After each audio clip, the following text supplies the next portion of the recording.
the question is, how do you try...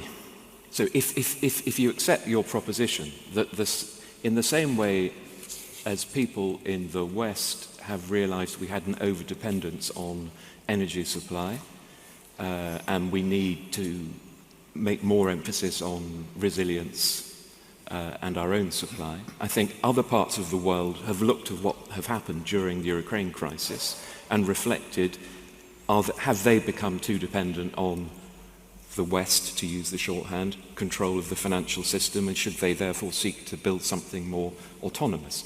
And so I think that is a likely conclusion that people will draw, particularly given we're still in the foothills of what's going to come out as a consequence globally of Ukraine. So therefore I think the question for, again, I'll use the shorthand, the question for the West is, how can you best build the broadest possible alliance of countries and jurisdictions who have similar values in order to try and hold on to as much scale as you can, because scale gives you efficiency and depth of capital market, and not, I think, make the mistake that we could otherwise make, that people take the security argument too far, and Europe says, we want a European system that we're going to control because we don't trust the Americans, and the Americans have a system, and we have a system, and other parts of the world have a system.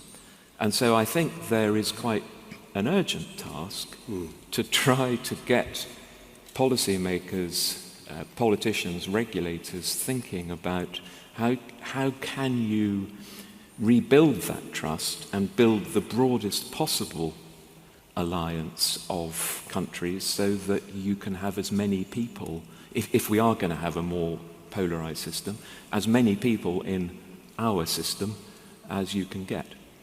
Julia, can I ask you a similar question? Because you've obviously had to oversee the suspension of Russian companies listed on your exchange, which again sends out quite a negative message to other countries around the world who may be looking at the UK as a listing destination.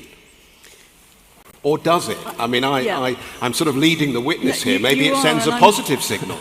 I'm not certain I agree, because I do think there is a duty of venues such as ours, but indeed any organisation in the financial system, and a lot will be represented in the next panel, that where governments in which you operate make the decision to apply sanctions, then we have an absolute duty to follow them and to apply them in a disciplined fashion. And I think people understand the specific context of why the sanction regime is as it is. Trust is founded on there being rule sets, them being applied, and them being applied consistently. And in this case, that is what we have done. And I think you have to think about it through that lens. Now, nobody would wish for the circumstances that caused this action to take place. And when the number of GDRs that we have listed on the London market were first listed, that was not the anticipation. But I used to play cricket at university. I have this phrase, you play the ball that's bowled. You know, you have to be intensely frank and honest and pragmatic about the situation that you're in. And I think that's what we've had to seek to do. And I don't think it's been seen any other way, in fact.